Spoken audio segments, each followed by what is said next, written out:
오늘은 그 딥러닝 책 요쇼 이안 펠로우가 만든 책 다들 아시죠? 거기에서 옵티마이제이션 챕터를 다룰 겁니다.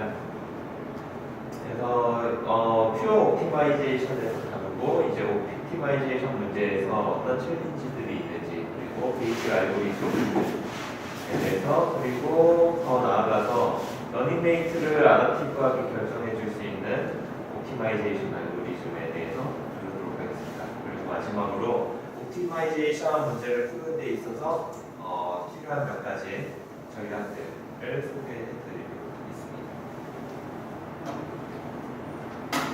먼저 퓨어 옵티마이제이션은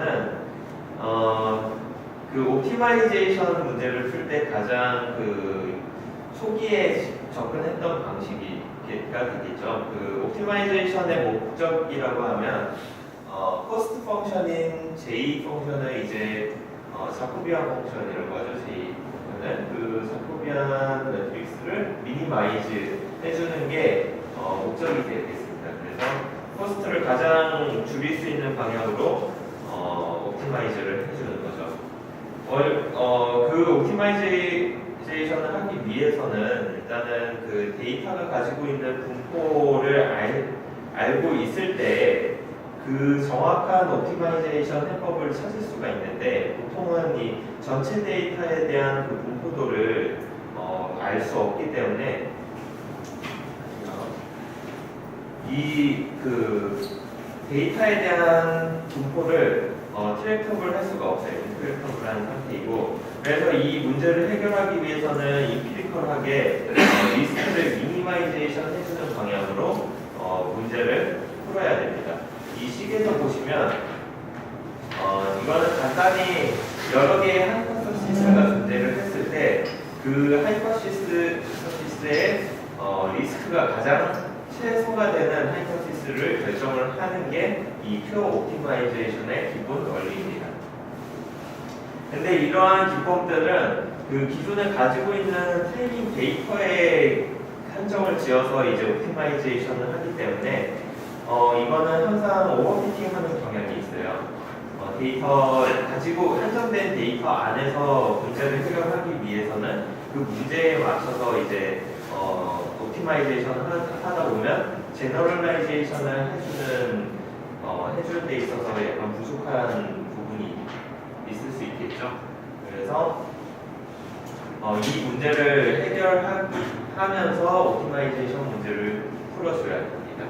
그래서 임피리컬 리스크 미니마이제이션 문제에서는 이 여러 개의 하이퍼시스가 존재를 할 때 그 리스크가 가장 최소화되는 하이퍼시스를 찾는 방법이었다면 이것은 이 하이퍼시스가 여러 개가 존재하고 있다는 가정하에 선택할 수 있는 거잖아요. 그래서 이거는 가장 초기에 접근했던 방식이긴 하지만 이것보다 더 나아가서 이 하이퍼서시스를 좀 더 좋은 방향으로 업데이트를 시키면 여러 개의 하이퍼서시스를 놔둔 상태에서 결정을 하는 것이 아니라 하나의 하이퍼서시스를 데이터에 피팅을 할 수 있도록 문제를 풀 수가 있습니다. 그거에 대한 식이 이 로스 펑션을 데이터에 대해서 오차를 계산을 하고 그거에 대한 로스 함수를 미니마이제이션 해주는 게 옵티마이제이션 문제가 될 수 있겠죠.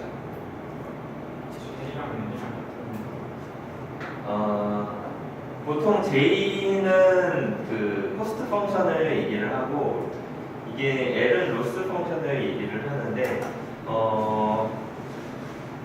많이 사용하고 있는 그 머신러닝 문제에서는 딥러닝 문제에서는 이 두 개를 같다고 생각을 할 수가 있는데요. 엄밀히 말하자면 이 J는 자코비안 매트릭스라고 해서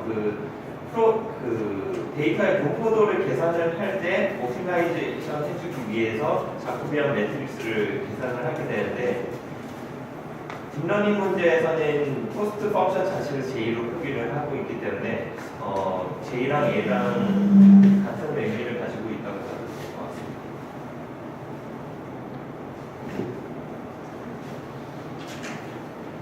이 퓨어 옵티마이제이션을 Empirical Risk Minimization에서는 알고리즘인 그 하이퍼스시스를 결정을 한다고 얘기를 했었는데, 이거를 좀 더 나아가서 그 로스를 줄여가는 방향으로 업데이트를 하면 된다고 말씀을 드렸습니다. 그 로스를 줄여가는 방향으로 업데이트를 하기 위해서는 퓨어 옵티마이제이션 자체를 미분 가능한 상태여야 합니다. 그래서 미분을 해가지고 이 옵티마이제이션 문제를 풀게 되는데, 그 옵티마이제이션 문제의 타입은 세 가지가 존재를 하고 있습니다.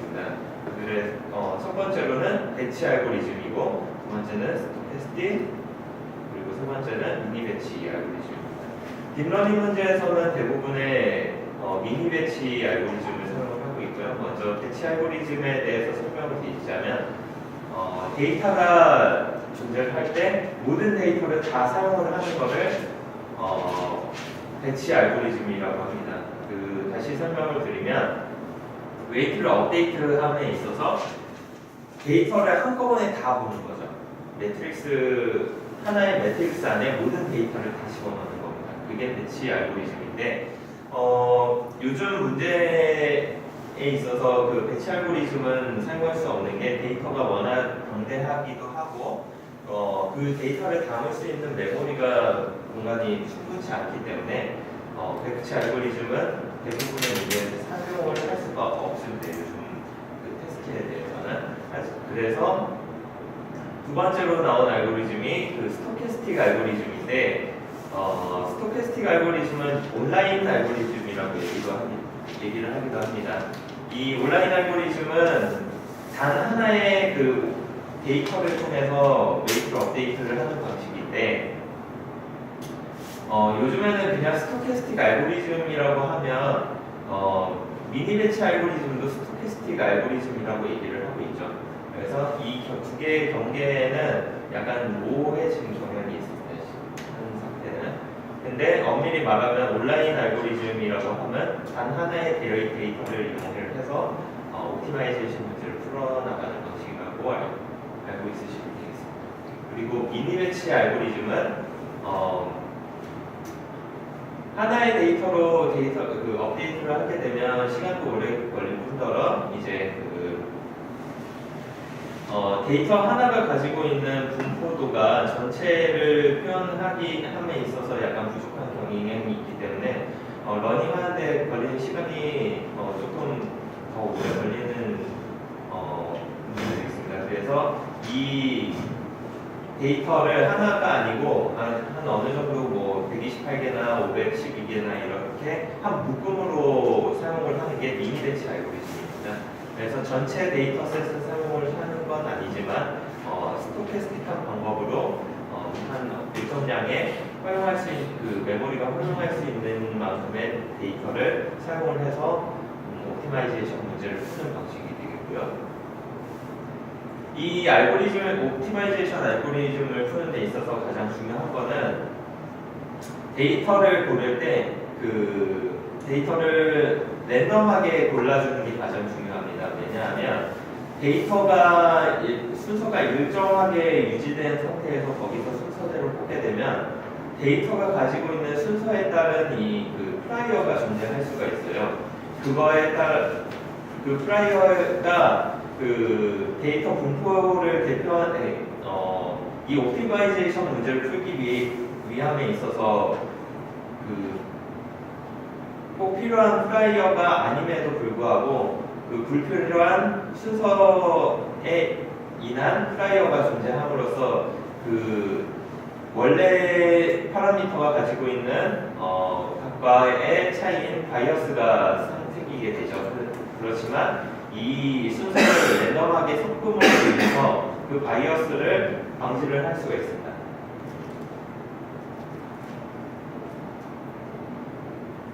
그래서 옵티마이제이션에서 그 가장 문제가 되고 있는 것들이 몇 가지가 있는데, 그 중에 첫 번째로 일 컨디셔닝이라는 문제가 있습니다.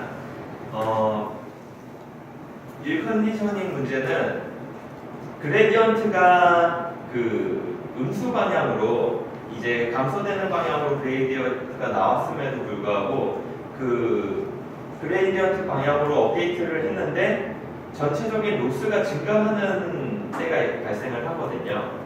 그 원인은 일단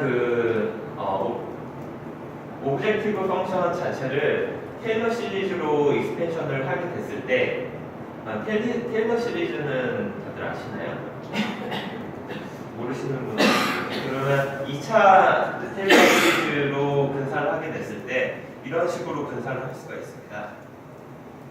분산을 하게 되면 여기에 보시면 1차 그레디언트를 통해서 업데이트 되는 값과 2차를 통해 업데이트 되는 값이 있는데 이 헤시안 매트릭스를 통해 얻어지는 값이 그레디언트를 통해서 얻어지는 값보다 더 커져버림으로 인해 그레디언트 방향으로 이제 업데이트를 함에도 불구하고 이 값이 더 커서 결국에는 전체적인 그 오브젝티브 펑션이 증가하는 현상이 발생할 수가 있는 거죠. 그런 것들이 일컨디셔닝이라고 하는데 간단하게 생각을 해봐도 헤시안이 크다는 말은 공률이 크다는 말인데 그 그레디언트가 아무리 크다고 해도 그 공률이 크게 되면 이 다음에 나올 구간은 급격하게 올라가게 돼서 더 그 오브젝티브 펑션이 위쪽으로 갈 수가 있습니다. 그렇지만 그레디언트가 크다는 이유 하나만으로 업데이트를 한번 더 많이 가지게 되면 더 위쪽 구간인 영역으로 넘어갈 수가 있게 되는 거죠. 그럼 이 현상을 일컨디셔닝이라고 얘기를 합니다. 두 번째는 로컬 미니마인데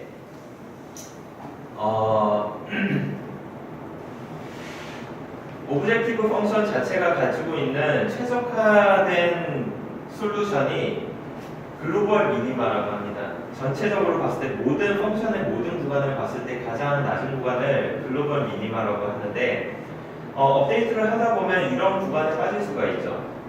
그레디언트를 따라서 내려왔는데 이쪽에 오다 보니 그레디언트가 크게 작용을 하지 못해서 이 구간을 뛰어넘지 못하는 구간이 생길 수가 있습니다. 이렇게 로컬 미니마가 좀 약간 안 좋은 로컬 미니마에 빠질 수도 있게 되고, 하지만 이렇게 만약에 이게 글로벌 미니마라고 한다면 글로벌 미니마와 거의 유사한 정도의 로컬 미니마도 존재를 할 수가 있어요. 그때 이 로컬 미니마가 글로벌 미니마는 아니지만 그래도 그 글로벌 미니마만큼의 성능을 낼 수가 있는 거죠.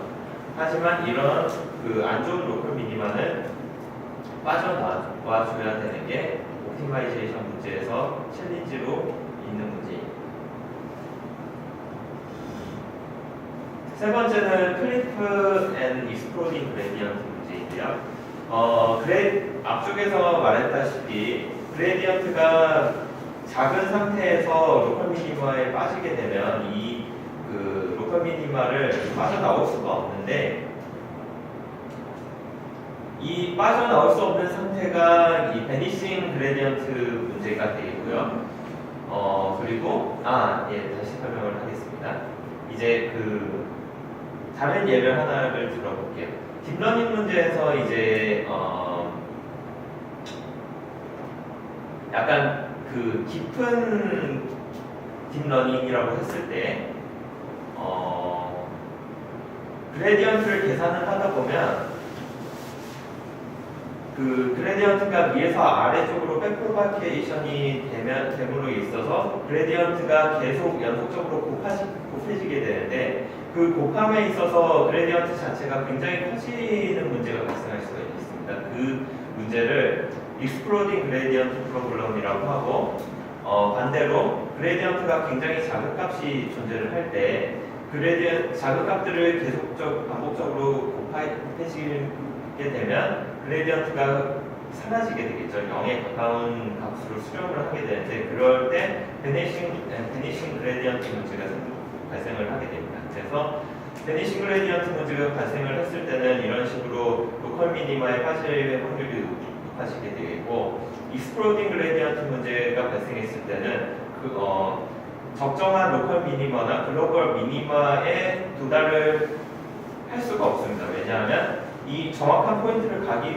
위해서 이렇게 딱 이 지점으로 가줘야 되는데 여기에 보면 그레디언트가 굉장히 큰 지점이 되겠죠. 그러면 그레디언트가 크기 때문에 업데이트 값이 굉장히 크게 발생을 하게 될 텐데 그러면 그 업데이트가 큰 값을 통해서 다음 업데이트 되는 값이 이 지점으로 가게 되면 원래는 이 지점으로 가고 싶었던 것이 엉뚱한 곳에 빠져버릴 수가 있는 거죠.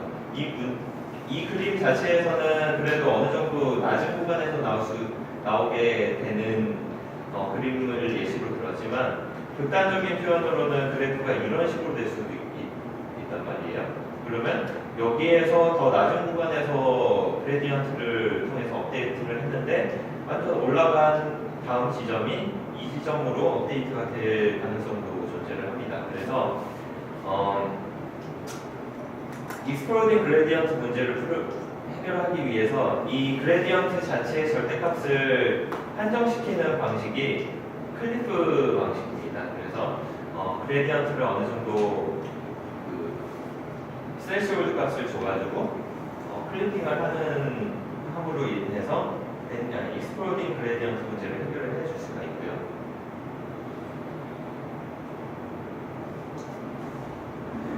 그러면 이제는 그 옵티마이제이션 문제를 풀기 위한 좀 더 디테일한 알고리즘으로 들어가 보겠습니다.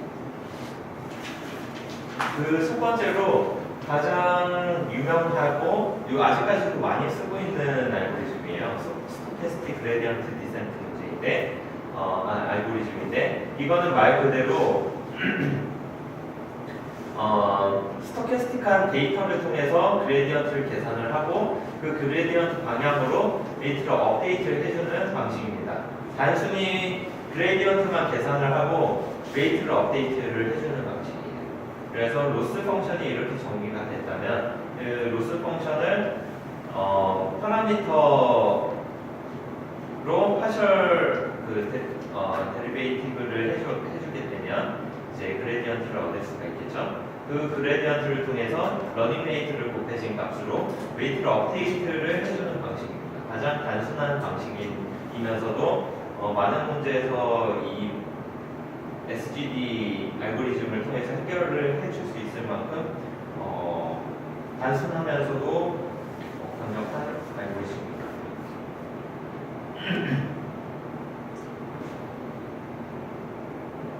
그리고 두 번째로는 모멘텀 알고리즘은 이제 SGD에다가 모멘텀을 주게 되는 거예요. 모멘텀이 뭐냐 하면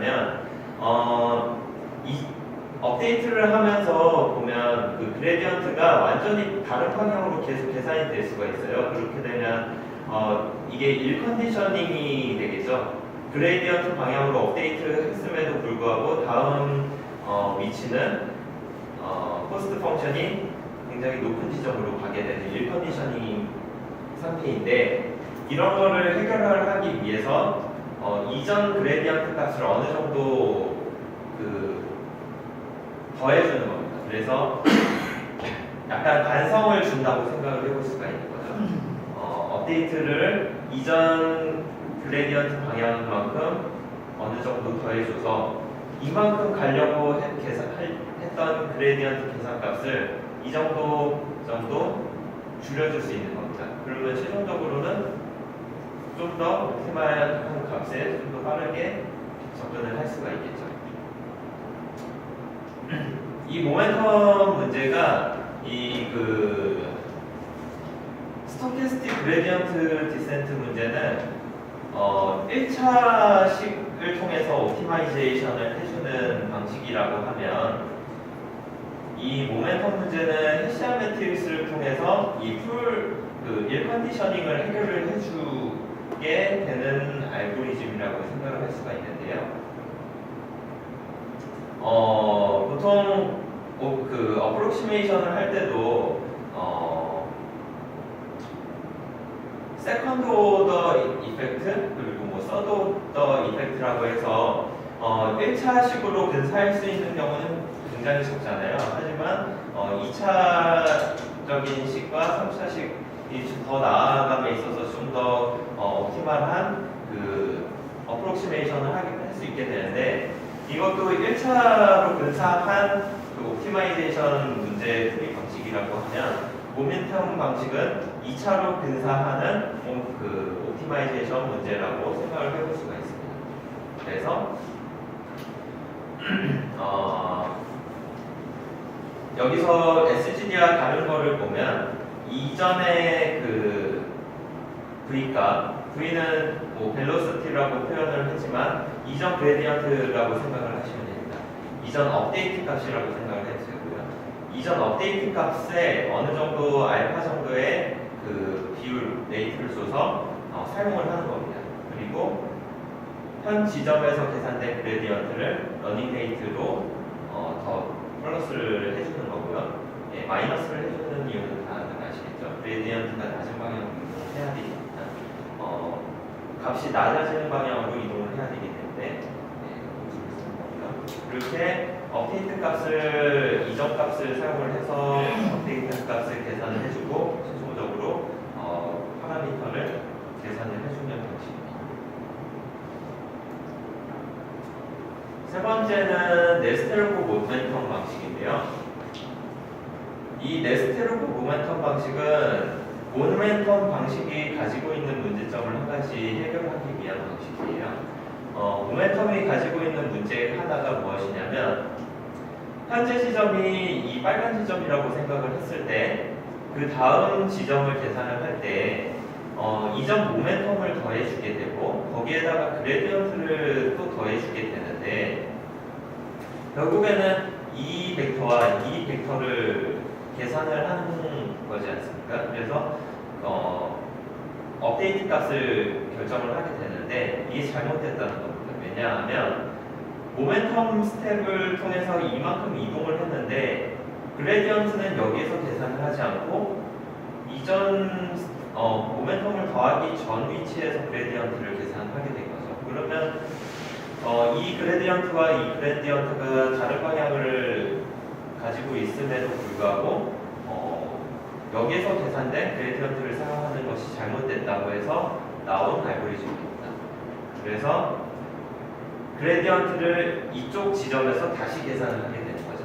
이 지점에서 계산을 해서 업데이트 값을 다시 계산을 하는 겁니다. 이 방식이 네스테르고 모멘텀 방식인데 이 식에서 알고리즘에서 보시면 이전 거와 다를 게 있다면 그 파라미터를 미리 모멘텀으로 업데이트를 시켜주는 겁니다.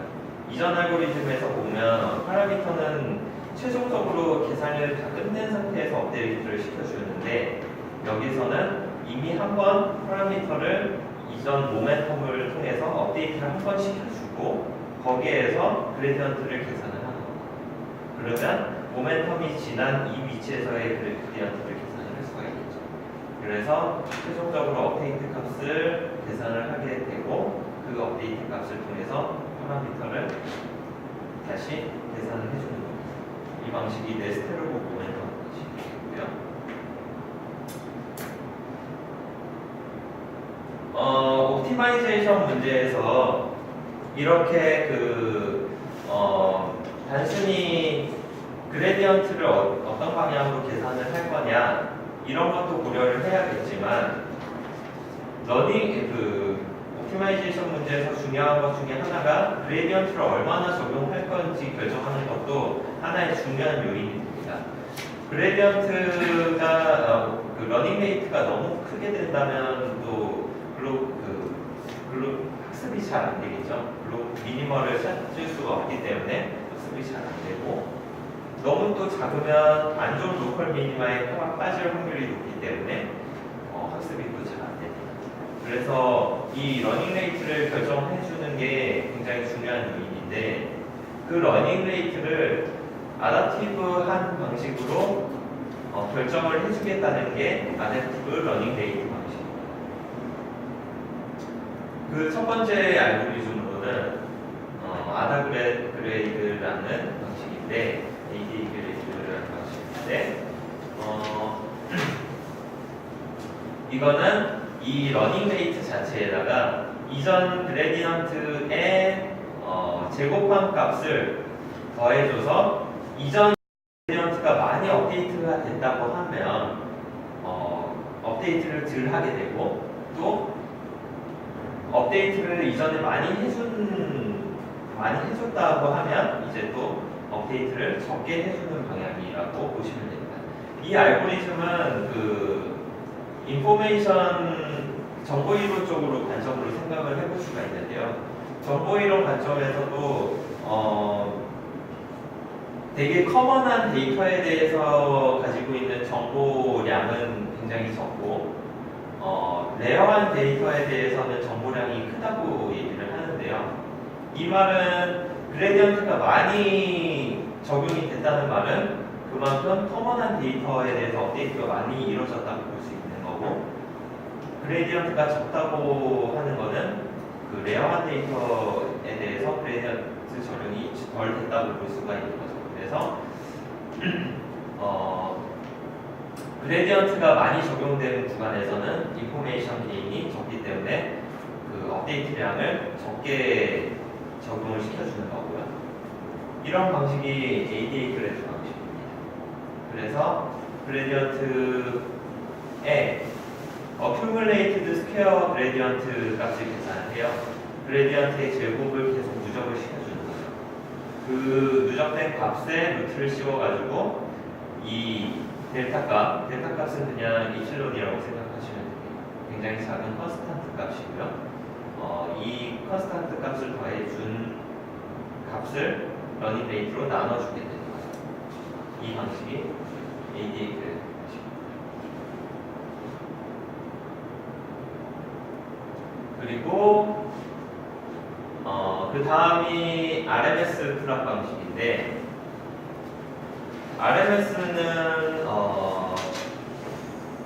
RMS는 리스트 민 스퀘어의 약자예요. 루트 민 스퀘어의 약자인데, 여기서 보면 그레디언트를 스퀘어를 하고 루트를 씌워주잖아요. 그래서 이런 이름을 사용을 하게 되는 거고요. 이 RMS 플랫 방식에서는 논 컴팩스 세팅에서도 잘 작용을 한다고 알려져 있고요. 이전 아다그레이드 문제에서는 컴팩스 세팅에서 이러한 업데이트 방식을 사용을 했다고 하면, 이제 RMS 플랫 방식은 컴팩스 세팅에서 또 더 잘 업데이트를 할 수 있는 알고리즘이라고 보시면 되겠습니다. 이 방식은 다른 게 있다면, 이전 그 accumulated square gradient를 계산을 할 때 그 decay 팩터를 주게 돼요. 그래서 계속 누적을 하는 것이 아니라 좀 오래된 그레디언트 누적값은 그 중요도를 좀 낮게 보는 거죠. 그래서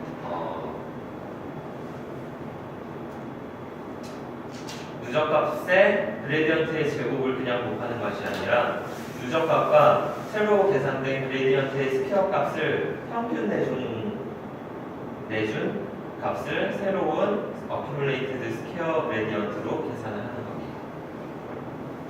그래서 이 값을 통해서 다시 ADA 그레이드 방식이랑 유사하게 델타와 RS 플러스 해준 거에 스퀘어를 씌워서 러닝 레이트를 조절해주는 방식이죠.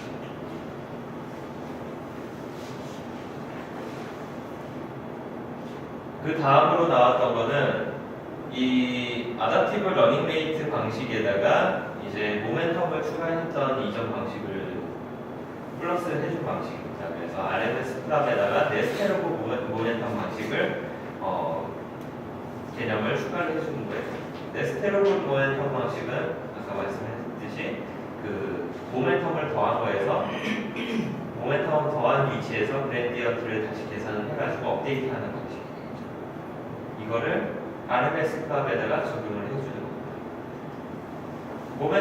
네스테로브 모멘텀에서 해준 바와 똑같이 그 그레디언트를 계산하기 전에 이전 업데이트에 어느 정도 그 벡터를 곱해준 값을 업데이트를 해주고 거기에서 그레디언트를 계산해주고요. 나머지는 유사합니다. 여기서는 델타 값을 더해주지 않았는데 제 개인적인 사견으로는 델타 값이 을 더해줘도 무관하다고 생각합니다. 그래서 이제 업데이트를 RMS 클럽 방식으로 다시 업데이트를 해주는 거죠. 이게 RMS 클럽 및 네스트 그룹 모멘텀 방식. 그 다음으로 ADA 데이터 방식인데요. ADA 델타 방식은 이 옵티마이제이션 문제를 세컨 오더 옵티마이제이션 문제로 어프록시메이트를 시도한 문제입니다. 이전에는 뭐 모멘텀 방식이 해시한 개념을 어느 정도 사용을 했다고 보지만 전체적으로 봤을 때는 일종의 트릭처럼 쓰게 됐지만 이거는 이 업데이트 파라미터 자체를 세컨 오더 어프록시메이션을 통해서 근사를 하는 겁니다. 다시 보면 식으로 이렇게 설명을 드릴 텐데요. x의 이 델타 맞죠? 뭐라고 하죠? 아무튼 이 세모의 x 값이 계산을 할 때는 이 그레디언트와 세컨 오더 정보를 가지고 있는 해시한 매트릭스의 인버스 방향에 기대하게 됩니다. 근데 이거를 풀어서 쓰게 되면 이와 같은 식으로 나타낼 수가 있죠. 이거는 해시한 매트릭스가 되고 이건 그레디언트가 되거든요. 이거를 다시 쓰게 되면 해시안 자체는 이게 뉴턴 메서드에 의해서 나온 공식인데 뉴턴 메서드를 통해서 이런 식으로 유도를 할 수가 있습니다. 그래서 해시안 매트릭스는 다시 말하면 그레디언트 이전 업데이트 값에다가 그레디언트로 나눠준 값과 독립하다고 볼 수가 있고요. 그래서 이거를 여기에다가 대입을 해주게 되면 이런 식이 나오게 됩니다. 그죠?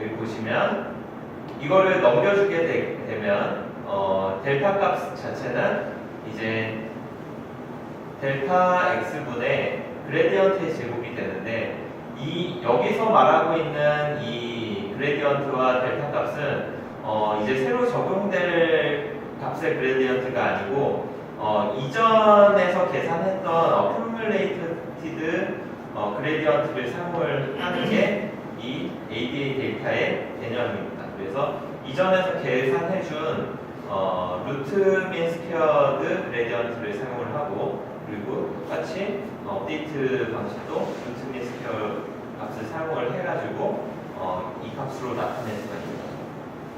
그러면 이 그레디언트는 현재에서 계산된 그레디언트를 사용하게 되는 거고 이 값은 이 값이 되게 되는 거겠죠.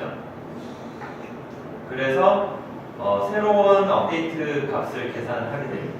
이 값을 통해서 최종 파라미터에다가 업데이트를 해주는 건데 이 식에서 나온 x가 파라미터라고 보시면 됩니다. 이게 논문에서 직접 가져온 자료라서 이 표기 방식이 약간 다를 뿐 같은 파라미터라고 보시면 되겠습니다.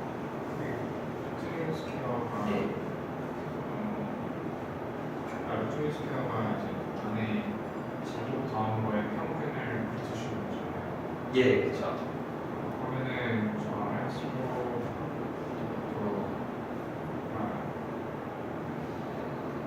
업데이트 해야 되는 게 이제 파라미터가 여러 개일 수 있잖아요. 예. 그러면은 그 파라미터에 대해서 업데이트 값을 루트 스퀘어 해갖고 그걸 계산해서 다 일괄적으로 그 값을 업데이트 해줘. 아니요, 이제 파라미터가 뭐 1000디멘션의 파라미터가 있으면 1000디멘전만큼의 업데이트 값이 다 계산이 되는 거죠. 하나의 값으로 업데이트를 하는 게 아니고 디멘전이 1000이라고 하면 1000개의 업데이트 값이 다 각각 계산이 되는 거예요. 그러면은 미는 컴퓨터에 미는 이제 이전에 어큐뮬레이트 된 값과 새로 계산된 그레디언트의 스퀘어의 민이라고 보시면 돼요. 이것도 일종의 민이라고 보실 수 있죠. 웨이트가 된 민이라고 보실 수 있으니까. 그러면 아들한테 나오는 RMS 어떻게는 지금 RMS 프로에 나오는 그 과정을 중에서 한다는 느낌인가요? 예, 맞습니다.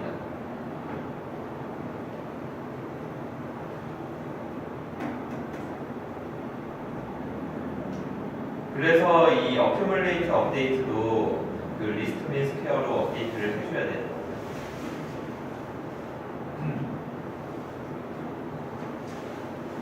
또 궁금하신 사항이 뭐? 그러면 다음으로 넘어가겠습니다. 다음은 RMS 플롯과 모멘텀을 결합한 아담 알고리즘입니다.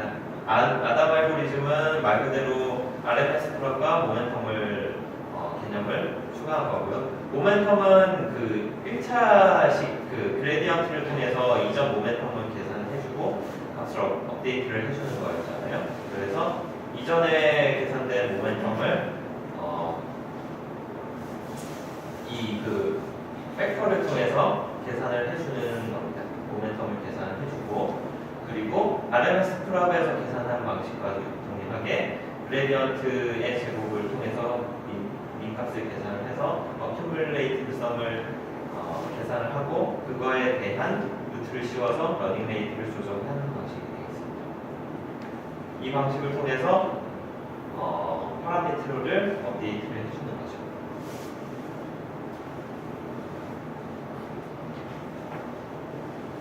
이거는 한눈에 볼 수 있게 쉽게 비주얼라이제이션 해준 GIF 파일인데요. 보시면 여기서 보면 SGD는 새들 포인트에 빠졌어요. 새들 포인트에 빠졌지만 나머지 알고리즘들은 새들 포인트를 빠져나온 것을 확인을 하실 수 있습니다. 그리고 또 특징이라고 하면 이 RMS 플롯과 AD 그레이드 방식은 그 그레디언트가 점점 버퍼라짐에 있어서 그렇게 속도가 많이 안 내고 있어요. 근데 이게 또 중요한 이유가 뭐냐면 그 그레디언트가 크다고 해서 이렇게 빠르게 진행을 하면 익스플로딩 그레디언트 프로블럼에 빠질 수 있기 때문에 빠르게 간다고 해서 꼭 좋은 옵티마이제이션 문제는 아닙니다. 그리고 이거는 토익 프로블럼으로 그 단순화된 그래프를 통해서 옵티마이제이션 문제를 푸는 거를 보여주게 되는데 실제로 딥러닝에 적용을 하다 보면 굉장히 복잡한 그 오브젝티브 펑션을 만나게 되겠죠. 그렇게 되면 이렇게 여기서 보여주는 거와 똑같은 방식의 옵티마이제이션 결과를 볼 수는 없습니다. 그 말은 즉슨 그 문제에 따라서 옵티마이제이션이 뭐가 제일 잘 된다라는 절대적인 정의가 없어요. 그래서 그 경험적으로 어떤 옵티마이제이션 알고리즘이 잘 되는지 하이퍼 파라미터처럼 각각 써봐가지고 이제 그 검증을 해봐야 되는 거예요. 하지만 그 요즘 알고리즘 그 오픈소스에 보면 많이 쓰는 것들이 아담 옵티마이제이션과 RMS 플롯 그리고 ADA 데이터 이 정도가 많이 쓰이고 그리고 특이하게 아직도 SGD는 많이 쓰입니다. SGD가 잘 된다는 겁니다. 단순하면서 속도도 빠르게 단순하기 때문에 그리고 옵티마이제이션 문제를 풀에 있어서 간단한 전략 몇 가지가 있는데 이제 그 딥러닝 문제에서 파라미터가 글로벌 미니멈이나 어느 정도 유의미한 로컬 미니멈에 도달하기 위해서는 이니셜라이즈가 굉장히 잘 돼야 돼요.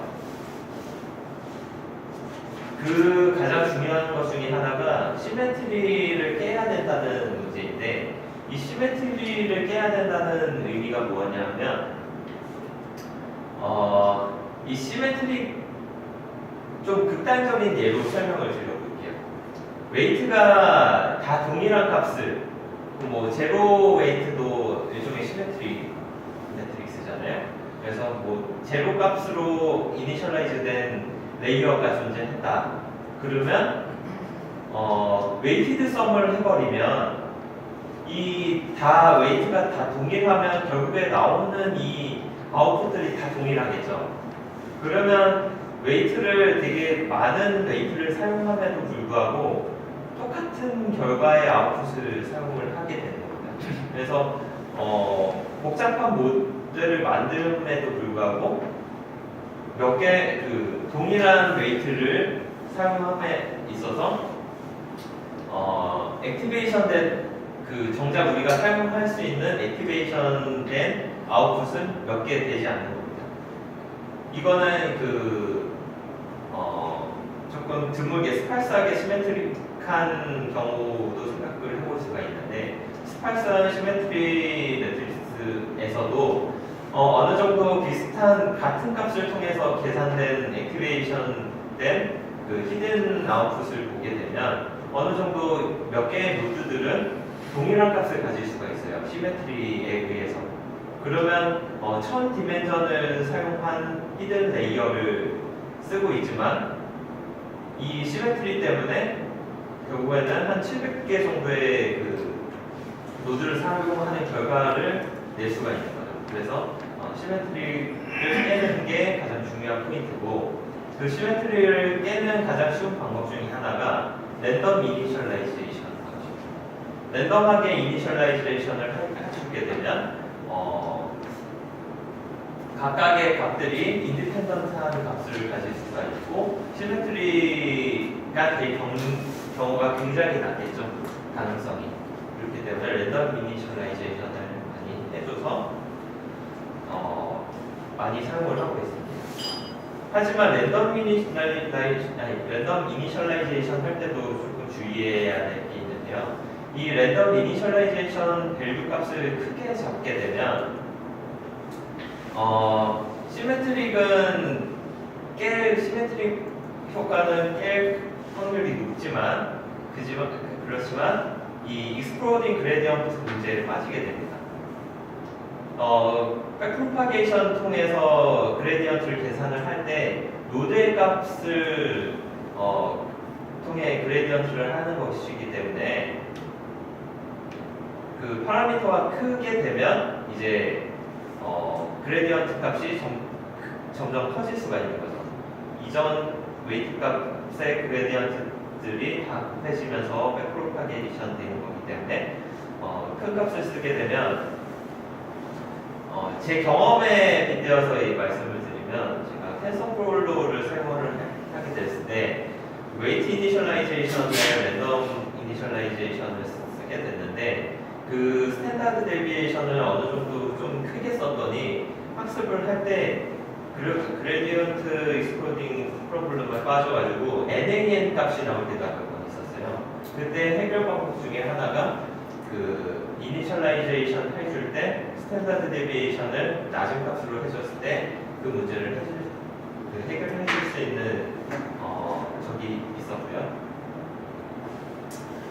그래서 이 글로랏과 벤지오 논문에서 제안하고 있는 방식이 랜덤 이니셜라이즈를 할 때 유니폼 디스트리뷰션을 사용을 하고, 그리고 데이터의 개수와 그리고 파라미터의 개수를 더한 거에 루트 씌우는 거에 6을 해주면 어느 정도 잘 되더라 라는 연구 결과도 있고요.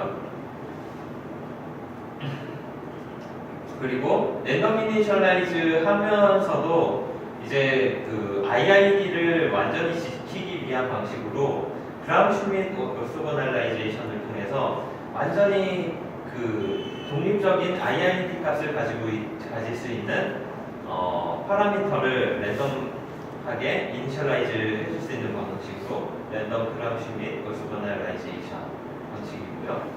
그리고 스파이스 이니셜라이제이션 방식도 있습니다. 이거는 어느 정도 내가 이 문제에 대한 프라이어가 어느 정도 확신이 있을 때 이런 방식을 쓸 수가 있고요. 어떻게 보면 스파이스 이니셜라이제이션 자체도 피처 셀렉션이라고 볼 수가 있겠죠. 노드를 웨이트를 0을 곱한다는 거는 그 노드를 끈다는 말이 될 수가 있기 때문에 그만큼 이 스트롱 프라이어를 존재를 한 이니셜라이제이션 방식입니다. 그리고 또 한 가지의 트릭으로는 이니셜라이즈를 할 때 다른 태스크에 언슈퍼바이즈드 모델을 사용을 해서 이니셜라이즈를 하는 겁니다. 인풋은 똑같은 인풋을 사용을 하고요. 언슈퍼바이즈드 태스크라고 생각을 하고 한번 학습을 시켜준 결과값을 통해서 이니셜라이즈를 해주게 됐을 때 어느 정도 성능의 향상이 있었다라는 연구 결과가 있었습니다. 두 번째 전략으로는요. 이거는 엄밀히 말하면 오티마이제이션 프로블럼의 스트래티지는 아닌데요. 이거는 러닝 데이트를 적정한 값으로 선택하기 어려울 때 사용하는 방식이라고 볼 수가 있습니다. 이 러닝 데이트 선택하는 게 굉장히 중요한 문제라고 이전에 앞쪽에서 제가 말씀을 드렸는데요. 예를 들어서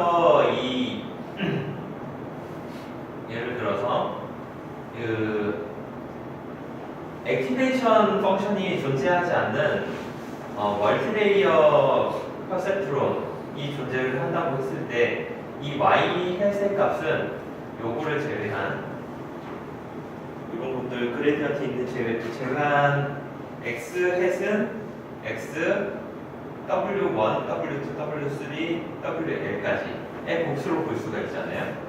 근데 한번 업데이트를 하게 되면 이런 식으로 SGD를 통해 업데이트를 하게 되면 웨이트가 이런 식으로 변하게 됩니다. 옵티마이제이션 문제에서 세컨 오더에 대한 이펙트가 굉장히 중요하게 여겨지기 때문에 세컨 오더 텀을 봤을 때 이런 식으로 러닝 레이트의 제곱에 그레디언트 1, 2의 나머지 웨이트들의 곱으로 표현을 할 수가 있는데요. 이 말은 웨이트가 굉장히 커지게 되면 이제 그레디언트 익스플로전이 발생할 수 있고 이 웨이트가 작으면 그레디언트 베니싱 그레디언트 현상이 발생을 할 수가 있는 거죠. 그래서 이 웨이트에 따른 러닝 웨이트를 적당한 값을 조정을 잘 해줘야 되는데 이거를 잘 조정을 해주기에 앞서 이 웨이트를 통해서 나오는 아웃풋이 히든 아웃풋이 노멀라이즈를 해주게 되면 러닝 웨이트가 어느 정도 중요하게 작용하지 않는다는 겁니다. 또 왜 그렇게 중요하게 작용을 안 하느냐면 이게 아웃풋을 계산할 때 평균을 빼고 밸런스로 나눠주게 되는데 스탠다드 데비에이션을 나눠주게 되는데 이렇게 됐을 때는 임의로 분포가 이렇게 있으면 제곱값으로 시프트를 시켜주는 거랑 동일하잖아요.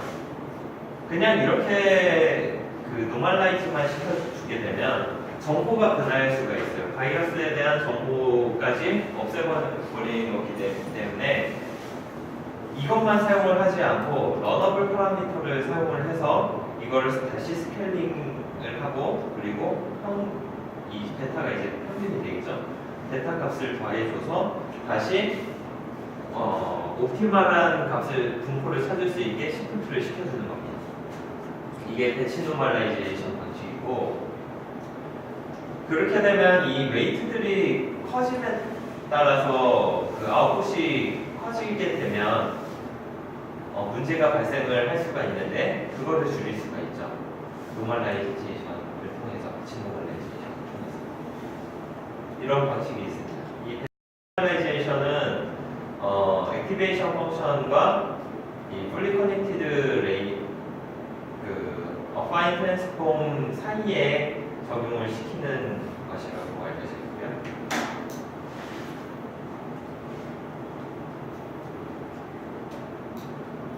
그리고 배치 노멀라이제이션을 사용함으로써의 이점은 이제 많은 층의 레이어를 쌓았을 때 그 업데이트 했을 때 발생할 수 있는 문제들을 줄일 수가 있어요. 베니싱 그레디언트나 디스코딩 그레디언트 문제를 해결을 할 수가 있고, 그리고 러닝 레이트를 문자가 있는데 러닝 레이트를 더 높은 값을 해도 어차피 여기에서 조정이 되기 때문에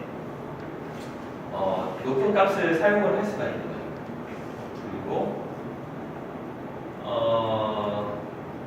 이니셜라이제이션 할 때 스트롱 디펜던시가 존재를 합니다. 그 말은 무슨 말이냐 하면 이 첫 번째 레이어에서 너무 큰 값이 업데이트 됨에 따라서 이게 너무 커지거나 너무 작아지게 되면 전체적인 아웃풋의 결과에 있어서 두 번째의 웨이트들은 조금 작아져야, 상대적으로 작아져야 되고, 이런 식의 그 층 간에 디펜던시가 존재를 했습니다. 근데 이 디펜던시가 이 노멀라이제이션 함으로 인해서 사라지게 되는 거고요.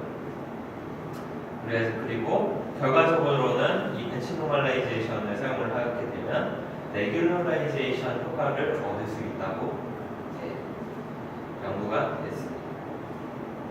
하지만 많이 알고 있는 레귤러라이제이션 방식인 드롭아웃이랑 같이 사용을 하면 결과가 안 좋다고 하고요. 그렇습니다. 저희 발표는 여기까지고요. 혹시 질문 있으시면